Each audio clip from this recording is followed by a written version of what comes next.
So I figured I'd show everybody how to properly wick a mesh deck. So we got a fresh piece of mesh. All you got to do is just arch it onto a coiling tool, clamp it down. That's the build. Just make sure that it's even and level. Pretty simple, basic. There's no real thought into that. You can take a tool, go underneath the mesh, make sure that it is smooth, no crinks, no bumps, no divots. Typically, whenever I'm doing a mesh build, I'll have it low, 30 to 20 to 15 watts. That way, when you heat it up and pulse it, you don't have to worry about the mesh collapsing. So as that cools real quick, I use cotton bacon. I kind of only use cotton bacon for mesh, but you get a strip. They come in strips like this in the pack. So what you're gonna do is you're gonna take and break it right in the middle. And you're only gonna use that half, put the other half back up. So then what you wanna do is just find the most solid surface area point on the piece that you're gonna use. Obviously, this is not it. This looks like the most solid right here, and that's what's gonna be our top for our mesh. So what we're gonna do is go to the bottom. We're gonna take about a straw's worth, a drinking straw's worth of cotton off of it. Put that to the side, maybe about a quarter of it, I guess, if you wanna put it into measurements. Then we're gonna twist the end so that we can run it through. If you wanna, get a piece of Scotch tape and make a shoelace, you certainly can. I don't really see any point. So then what we're gonna do is slide this under, and you're gonna wanna comb back as you pull through. Now, if it's too tight, then you wanna take off a little bit more. But you comb it through and you pull through, and then once you're about to the middle point, kind of run it back and forth. This is a little tight, but as you can see, got decent play, a little bit of restriction, but that's pretty good. Then you kind of puff it up like that. Now, I don't have all the proper tools here, so what in your box, what we're gonna do is take a pair of tweezers.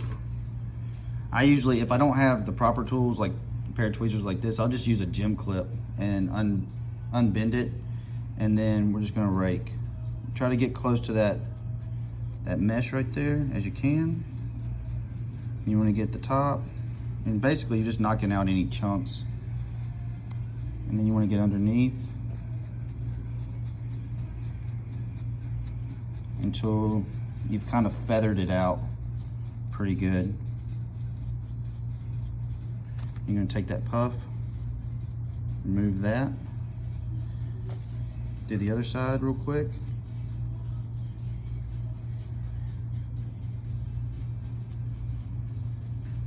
You want to make sure to get all the sides and underneath. Really, really good. Take that. Then once you get that done, you're gonna take a pair of scissors. Hopefully these things are sharp.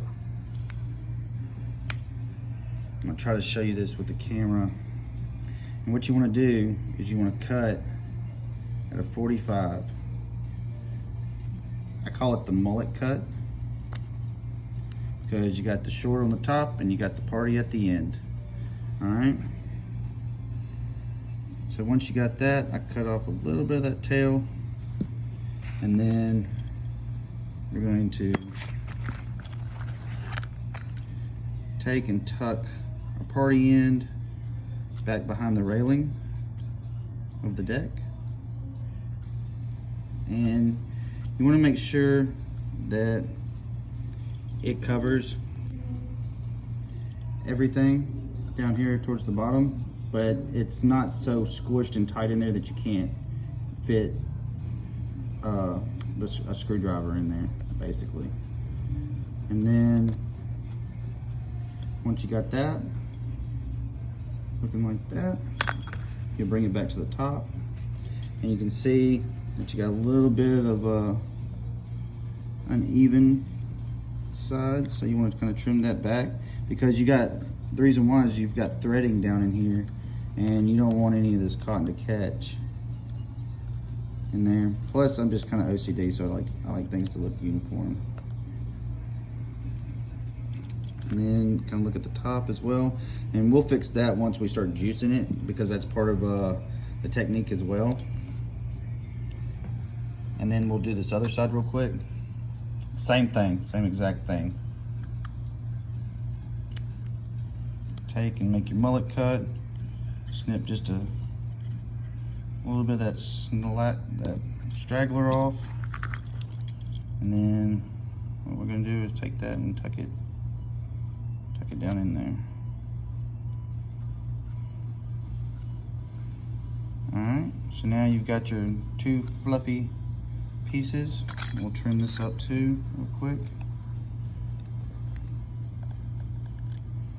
Boom. Alright, so just like that. And also, typically when you get a lot of spit back and stuff like that off of mesh, it's because you have all these straggly hairs sitting over the mesh, like you can see there. And you want to make sure you get those off.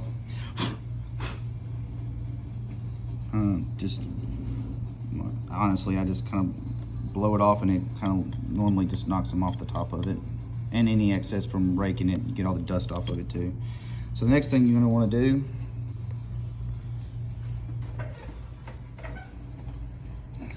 get your juice. And this is kind of the trick that I've best learned right here. So once you start getting it saturated and you pulse it a little bit, it's gonna take a good little bit of juice to saturate this. You got a decent amount of cotton in there.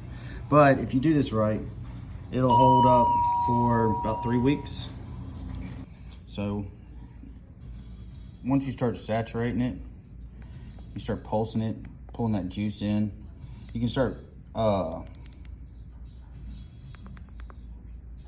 bringing your wattage up a little bit. I normally go to about 40, 45. And you want to pulse it a little bit so to absorb that juice quicker. Get your sides real good. Get this other side really good. All right, and here's where the trick kind of comes into play. So you want to take the tip of your juice bottle and kind of bring everything in nice and uniform. And you're gonna do that on both sides. And here's what you do. You start gently kind of tapping that cotton underneath the mesh. That way you get total surface contact underneath that mesh, because anytime you're getting any issues where you're getting burned hits, dry hits, shit like that, is because there's gonna be an air pocket in here somewhere, and it's giving you the flavor and acting as though it's a dry hit when it's not. Because as you can see, this is fully saturated. And it can still, if I had a pocket under there, it's gonna cause that. But once you kind of poke it in there, and you can tell, because you'll see the juice kind of rise here when you start doing it, that you're making that cotton have full contact. But look to it the side, make sure you don't have any stragglers sitting over top of the mesh. Pretty uniform, nice and saturated, nice and juicy. Then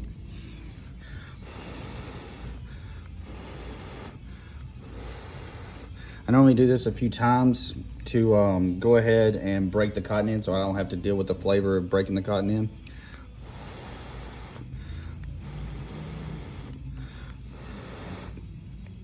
Do it a little bit more. Make sure it's nice and tight in there. And generally speaking, that's it. That's how easy it is. And then I'm just gonna fill up the tank the rest of the way. At this point, I'm gonna bump it up to 60 because I'm at a point, I'm at a 0.12 on this. 60 is probably my sweet spot for that one. I've got a couple other types of mesh that I use that's a little bit bigger, and I'll normally run that up towards 90 to about 115 watts. And like I said, you can chain vape the shit out of this. It won't hurt it, no harm, no foul, and you should get great flavor every single time. Damn near as good as a squonk. But yeah, that's it right there. There you go.